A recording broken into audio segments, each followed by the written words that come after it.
Many people have a misconception that Prophet Muhammad, may peace be upon him, was the founder of the religion of Islam. In fact, Islam is in existence since man first set foot on the earth. God Almighty has sent several revelations and messengers to this earth. All the previous prophets sent by Allah subhanahu wa ta'ala were meant only for their people and their nation, and the complete message was meant for a particular time period. That's the reason, that's the miracle they performed, like the parting of the sea, like raising the dead to life, convinced the people of that time, but cannot be examined and verified by us today. Prophet Muhammad, may peace be upon him, was the last and final messenger of God Almighty, sent to the whole of humanity, and his message is meant till eternity. For any book to claim that it is a revelation from Almighty God, it should stand the test of time.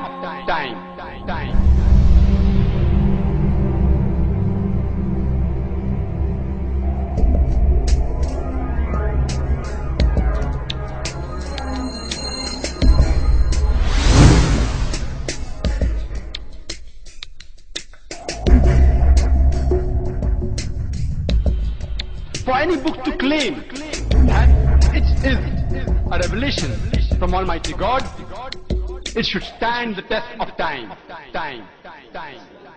For the first 35 years of my life, I was a disbeliever. I knew there is no God, I didn't see any need for God, and I didn't believe in God. But ever since I was small, I was interested in science. And as my knowledge of science grew, 25 years ago, in basically a flash, I came to the conclusion that the universe is so perfectly made and everything so perfectly matches together that there must be God. So in 1 second I went from certainty there is no God to certainty there must be God and only one God. So I accepted there is God. I said, Ashhadu alla ilaha illallah. But I was not looking for a religion. I thought all religions are wrong. And I bought a Quran, English translation of the Quran. And when I started reading it with the same idea that just like Bible, it was written by man. Only in this case we know the name of the man, Muhammad. And then when I was maybe about 1/3 in Quran, I remember telling my wife, you know, this Muhammad, he must have been a very smart, very intelligent man, because this book is very clear, very logical, very easy to follow, and there are no contradictions. But then as I read later, I suddenly saw a scientific fact which I knew was only discovered in the 20th century.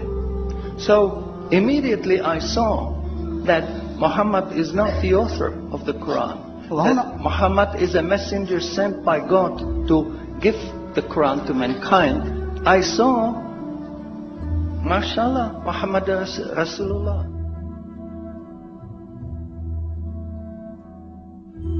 That was the greatest blessing of my life. I have wonderful family, I have wonderful children, wife, everything. But the greatest blessing was that God showed me His guidance. And when I pray, I make dua, God, please let me die as a believer. Let me never disbelieve again.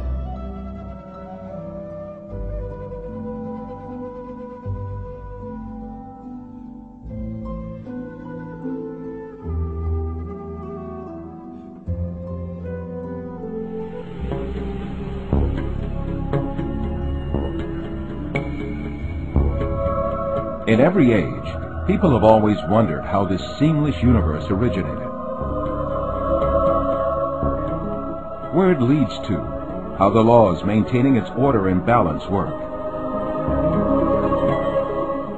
For centuries, scientists and thinkers have made numerous researches on this issue and produced quite a few theories. The prevailing thought of the 19th century was that the universe was a collection of matter infinite in size that existed since eternity and that would continue to exist forever. Laying the groundwork for the materialist philosophy, this view denied the existence of a creator, while it maintained that the universe had neither a beginning nor an end. However, an American astronomer by the name of Edwin Hubble made one of the greatest discoveries in the history of astronomy. While he observed the stars with a giant telescope, he found out that they emitted a reddish light depending on their distance. This meant that the stars were moving away from us. Because, according to the recognized rules of physics, the spectra of light beams traveling towards the point of observation tends towards violet, while the spectra of light beams moving away from the point of observation tend toward red. During Hubble's observations, the light from stars was discovered to tend towards red.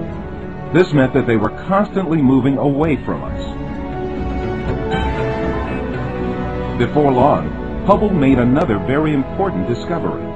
Stars and galaxies moved away not only from us, but also from one another. The only conclusion that could be derived from a universe where everything moves away from everything else is that the universe constantly expands. The expansion of the universe implied that if it could travel backwards in time, the universe would prove to have originated from a single point. The universe had come about by the explosion of this single point with zero volume. This great explosion was named the Big Bang.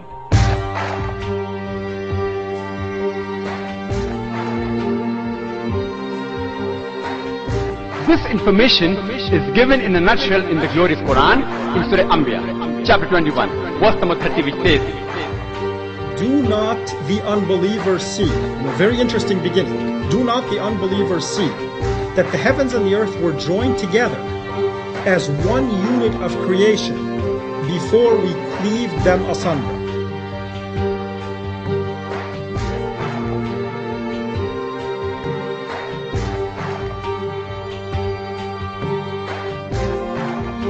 Imagine, this information which we came to know recently, the Quran mentioned 1400 years ago.